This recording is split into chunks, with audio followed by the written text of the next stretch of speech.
Oke, assalamualaikum warahmatullahi wabarakatuh. Bismillahirrahmanirrahim. Jumpa lagi bersama channel YouTube Hasim Ashari. Oke, terima kasih yang sudah mengklik video ini. Seperti biasa, semoga selalu dalam keadaan sehat walafiat tanpa kurang suatu apapun. Dan kemudian dimudahkan segala urusan dan dilancarkan rezekinya. Yang punya hutang semoga segera lunas. Ya, langsung saja buat teman-teman semua. Yang utama adalah minta dukungan teman-teman semua. Jangan lupa like, comment, and subscribe. Silahkan boleh komen sebanyak mungkin. Berikan tanggapan terbaik kalian di kolom komentar. Dan jangan lupa bantuannya share. Karena kita akan mengadakan giveaway ketika sampai 100.000 kali ditonton ya. Kemudian dan juga 10.000 subscriber. Oke, terima kasih buat teman-teman semua. Kali ini kita akan menonton sebuah video tentang dimananya tidak pedulinya masyarakat Melayu ya, masyarakat Malaysia tak peduli dengan bahasa Melayu. Profesor Dr. Teo Kok Seong. Beri teori yang mesti ditolak. Oke, biar tidak penasaran langsung saja kita lihat videonya. Orang Melayu akan terus tinggal dalam bodohnya kerana tidak mau belajar bahasa sendiri. Teori Profesor. Oke, sebelum lanjut ke videonya, ini adalah kita ambil video ini dari Berita Semasa, channel YouTube Berita Semasa. Jadi jangan lupa buat teman-teman semua juga bantu channel tersebut. Silahkan di subscribe ya. Buat teman-teman semua wajib subscribe channel Berita Semasa. Oke, lanjut ke berikutnya. Teo Kok Seong tentang bangsa Melayu yang mesti disangkal. Apabila seorang profesor mengemukakan teori, ia perlu dibuktikan kebenarannya. Tetapi kali ini Profesor Dr. Teo Kok Seong memberi teori tetapi dia berharap teori itu salah dan orang ramai membantahnya. Profesor Dr. Teo Kok Seong mengemukakan teori tentang bangsa Melayu. Menurutnya, teori ini mesti disangkal jika tidak bangsa Melayu akan hancur. Perkara itu disampaikannya ketika menjadi narasumber dalam temu bual di Pesta Buku Antarabangsa Kuala Lumpur 2022 Jun lalu. Respon saya ialah sikap orang Melayu sebagai penutur jati kepada bahasa Melayu, dan bahasa Melayu itu adalah bahasa bangsa mereka, bahasa Melayu adalah bahasa nenek moyang mereka. Jadi sikap itu perlu diubah. Dan dalam bercakap tentang hal sikap ini, saya ada satu teori. Dan saya berharap teori saya salah. Ini pelik ya. Seorang profesor mengutarakan teori dan minta orang bantah teori saya. Mana tak terima teori saya. Kalau teori saya diterima, jahanam bahasa Melayu. Kalau teori saya dibantah, hidup bahasa Melayu. Oke, sementara mohon maaf kita stop dulu ya. Ini emang aneh pelik ya kalau bahasa itunya ya. Jadi seorang profesor membuat teori tapi minta dibantah. Oke, kita lihat teorinya seperti apa, kita coba play lagi. Jadi apakah teori saya? Ini saya kira kali kedua, ketiga saya bercakap tentang hal teori inilah.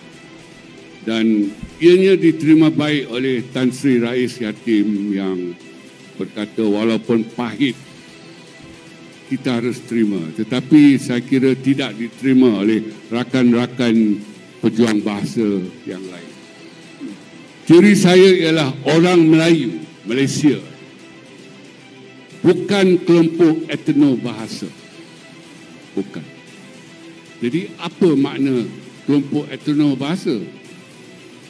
Kita lihat orang Cina Malaysia. Orang Cina Malaysia adalah kelompok etno bahasa. Lihat bagaimana mereka mempertahankan bahasa Cina itu melalui pendidikan Cina. Dengan izin, overprotected.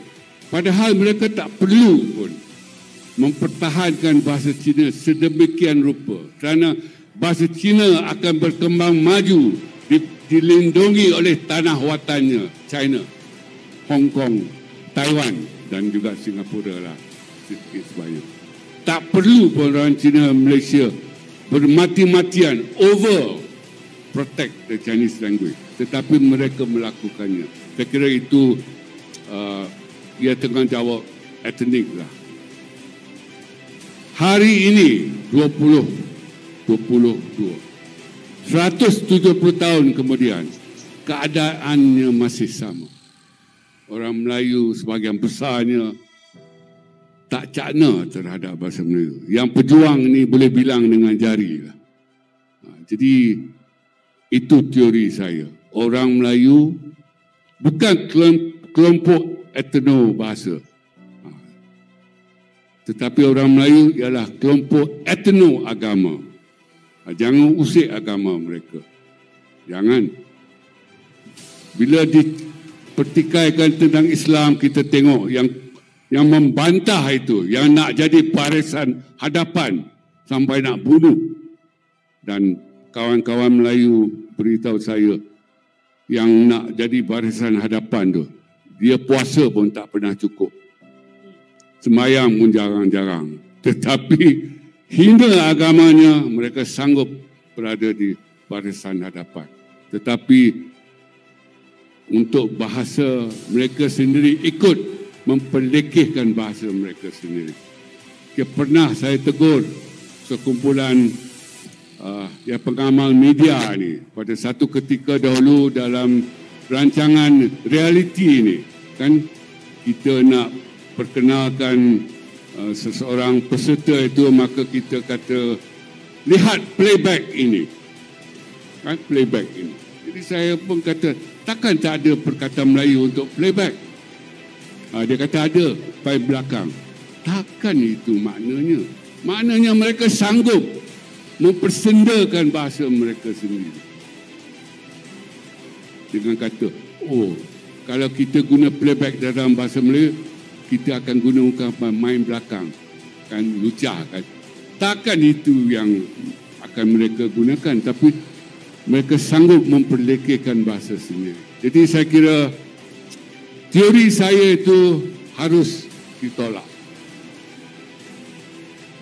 Kalau teori saya itu benar, maka jahanamlah bahasa Melayu. Kalau teori saya salah, hidup bahasa Melayu.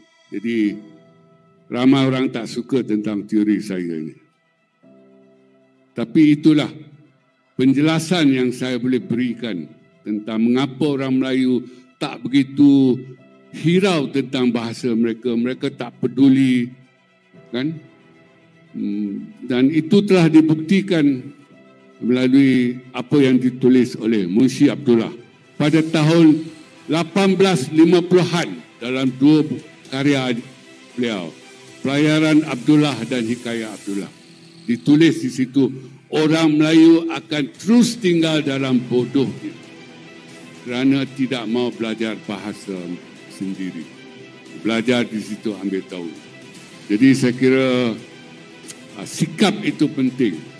Kita perlu ubah sikap. Dan sikap itu ada kaitan dengan teori saya. Tolak teori saya. Dan saya sukalah kalau teori saya itu salah. Terima kasih. Oke, terima kasih buat teman-teman semua yang sudah menonton video ini.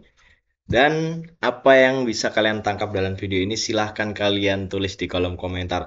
Sepanjang-panjangnya sampai kereta api di Indonesia ini ya, lebih panjang lagi.